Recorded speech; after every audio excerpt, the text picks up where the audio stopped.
In this video, I'm going to take a B2 level movie review and up-level it to a C1 level and beyond. Let's begin. This is the original B2 essay which we are going to edit together. Let's read it first. The Greatest Showman review.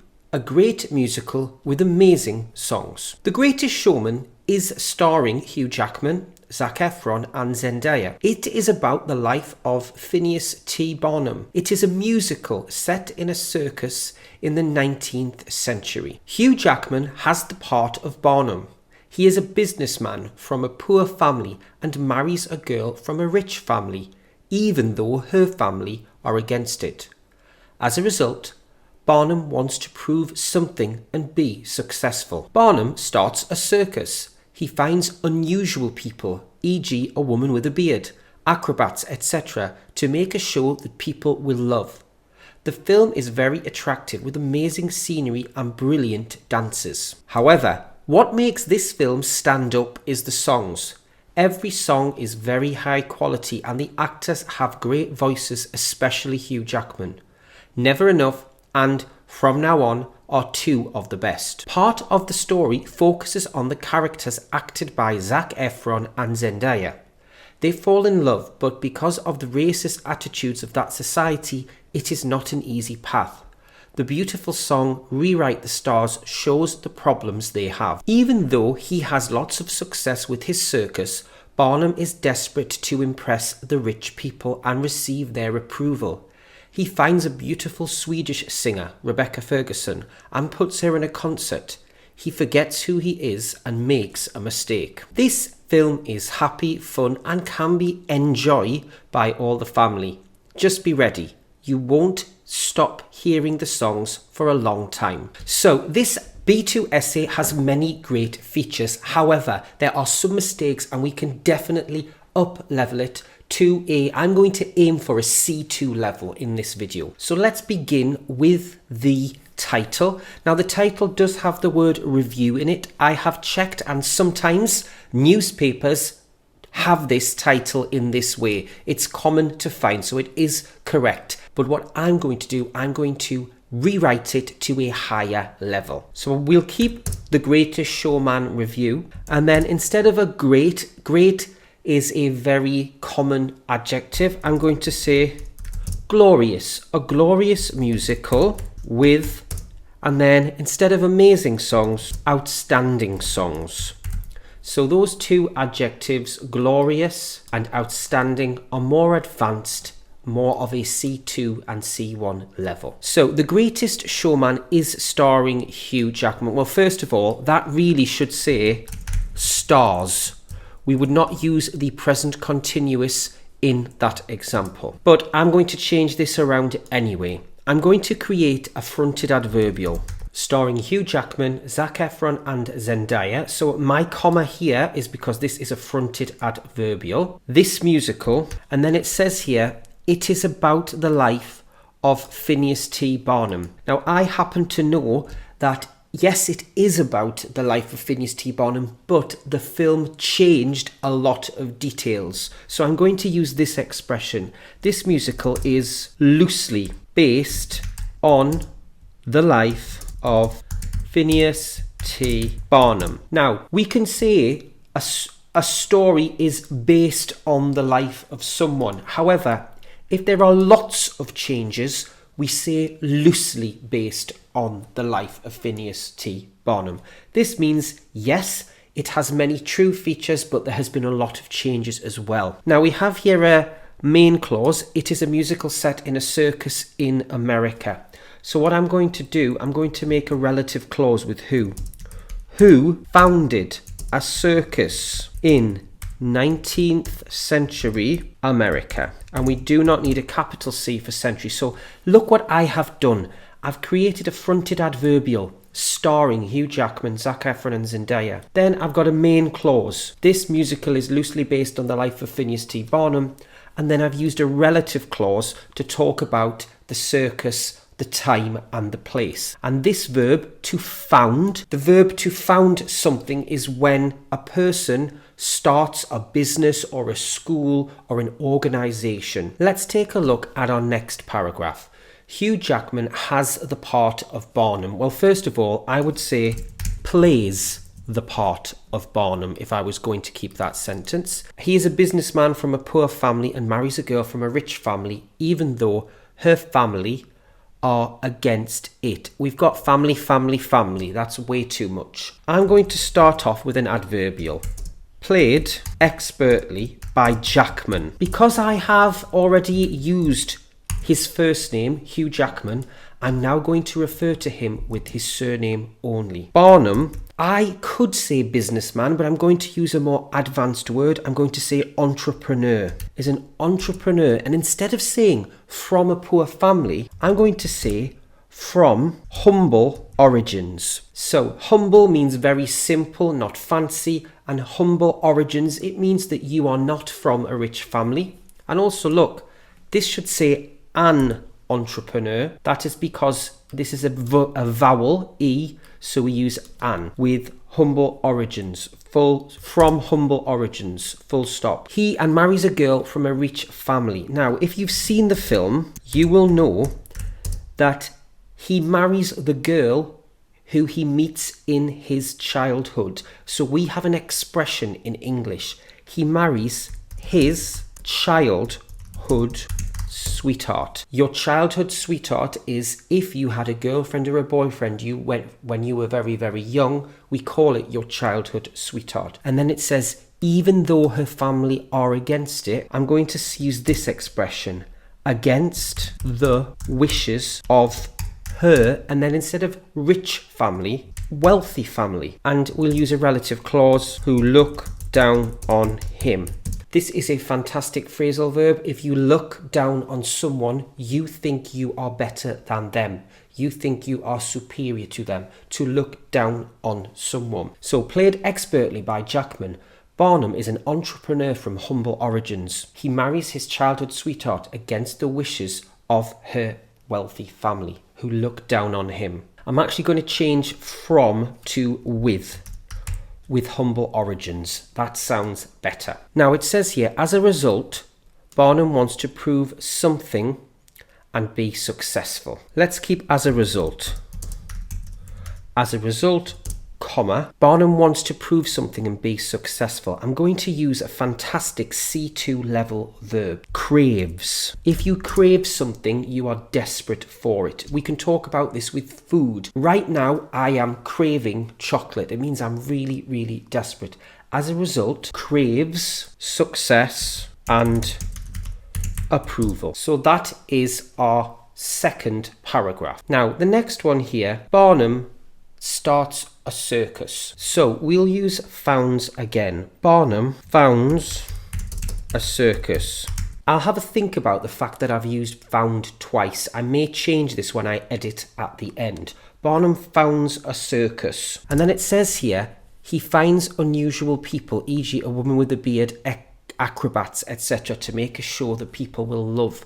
I'm going to use an adverbial, filling it with talented outcasts. An outcast is a person who society has rejected. And again, if you've seen the film, we have a lady with a beard. We have people who have facial deformities. These people have been rejected by society, but Barnum welcomes them into the circus, filling it with talented outcasts, comma, such as and then instead of a woman with a beard, a bearded woman, and then we'll have here to create a hugely successful show. And then it says here, the film is very attractive with amazing scenery and brilliant dances. Let's say the film is, and I'm going to use a really nice adjective, dazzling.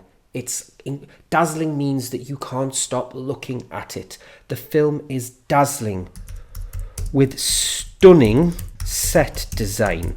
So scenery, usually we talk about scenery when we go to a place. For example, in Switzerland, the scenery is very beautiful with all of the mountains. But on a film, the things that you see in the background, we call that the set. So I'm going to say with stunning set design. And then instead of brilliant dances, I'm going to say unforgettable. That's a great adjective. Unforgettable choreography. Many languages have this word, choreography. It is dancing that has been practiced and planned beforehand. Unforgettable choreography. This has a mistake. However, what makes the film stand up? They really mean stand out. That's a phrasal verb. If something stands out, it grabs your attention. I'm going to say, however, the film truly stands out. We've made a mistake with truly. Film truly stands out. And then I'm going to say here, thanks to the remarkable, fantastic adjective, remarkable. But we're going to change it to an adverb. Remarkably high quality songs. However, what makes this film stand out is the songs. Every song is very high quality. And then we've got here a bit about the actors having great voices, especially Hugh Jackman. So I'm going to add in an adverbial, interpreted by the hugely talented stars, particularly Jackman. And then it says here, never enough and from now on are two of the best. So I'm going to just copy that and I'm going to change it ever so slightly.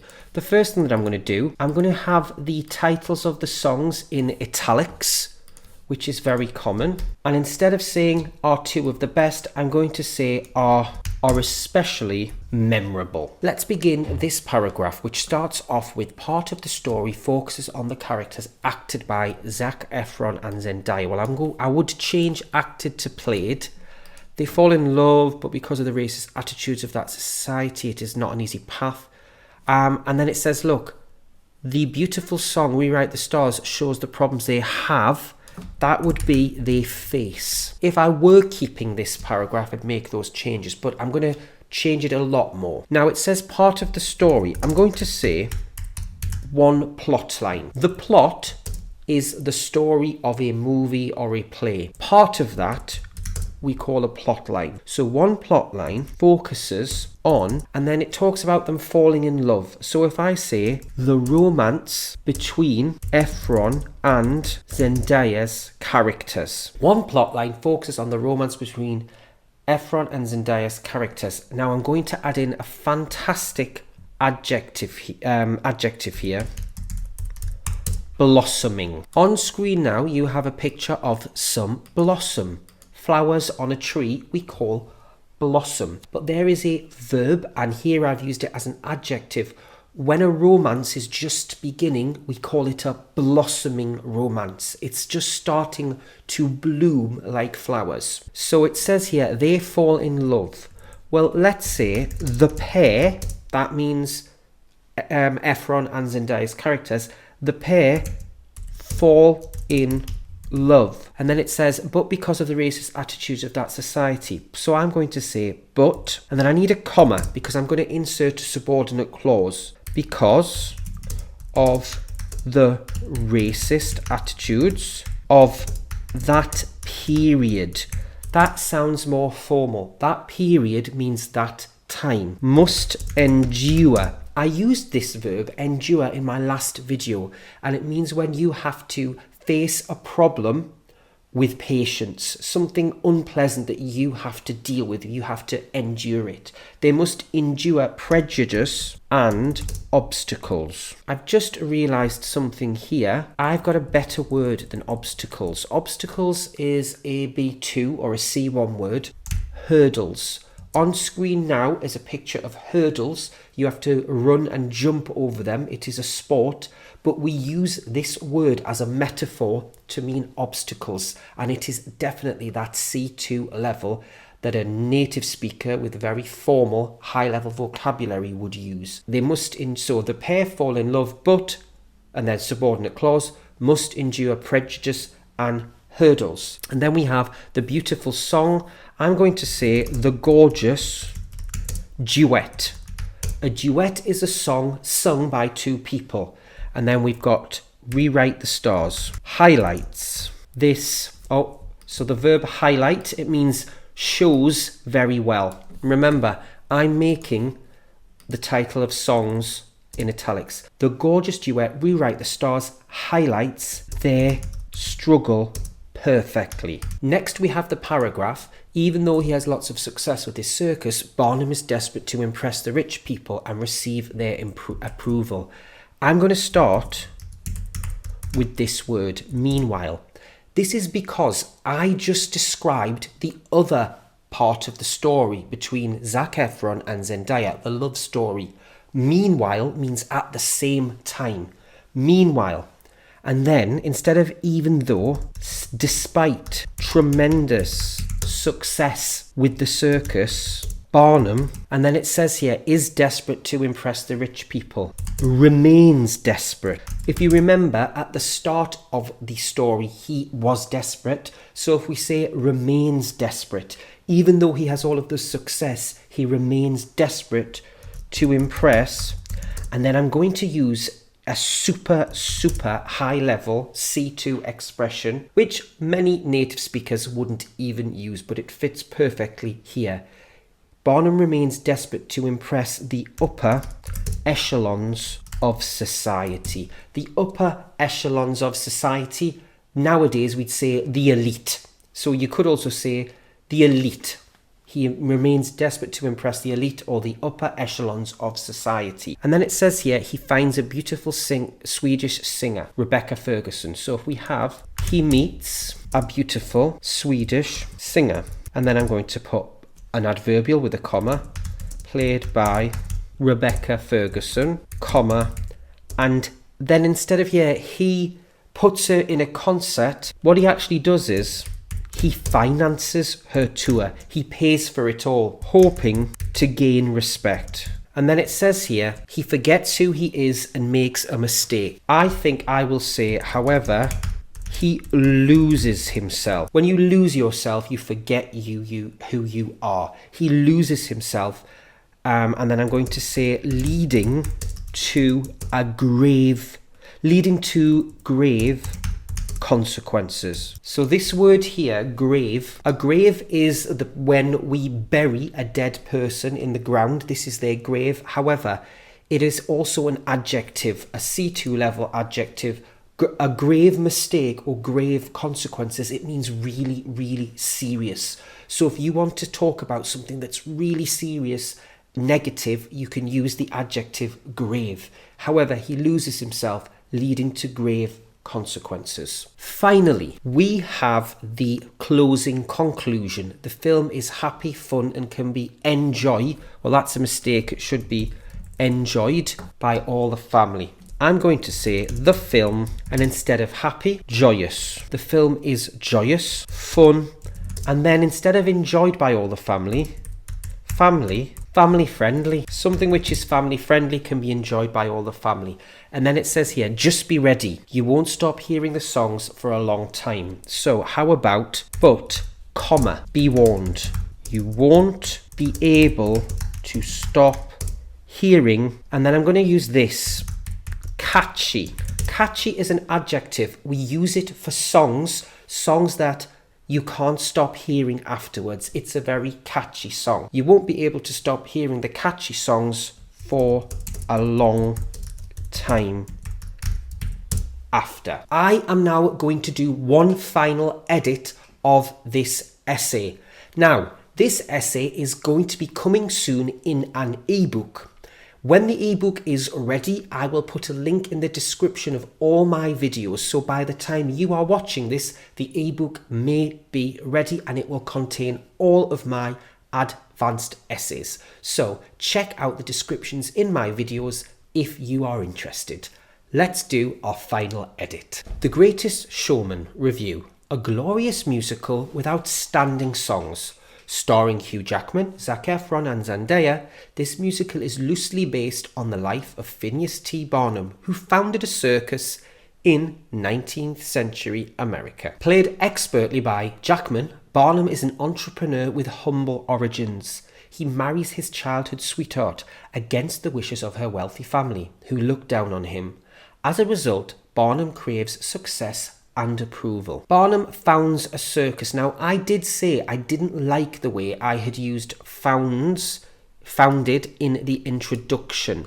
And then I've repeated it because with very specific words like this, I try to use synonyms, because as a C2 writer, using synonyms and not having repetition is very important. There is a synonym: establishes. Barnum establishes a circus, filling it with talented outcasts such as a bearded lady to create a hugely successful show.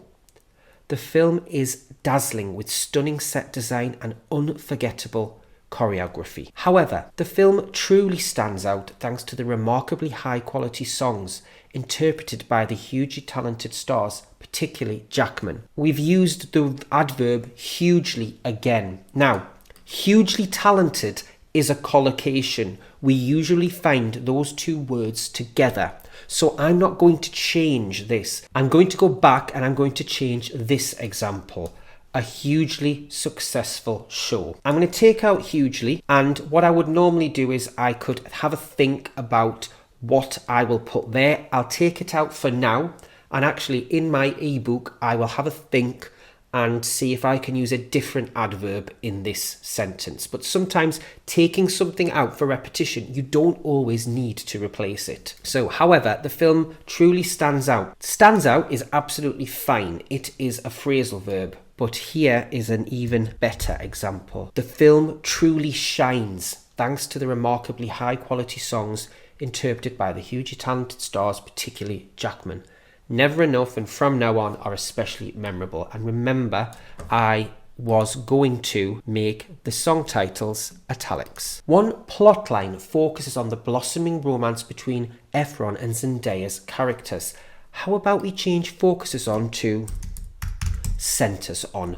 Both of them, I would say, are equal to focus on to center on.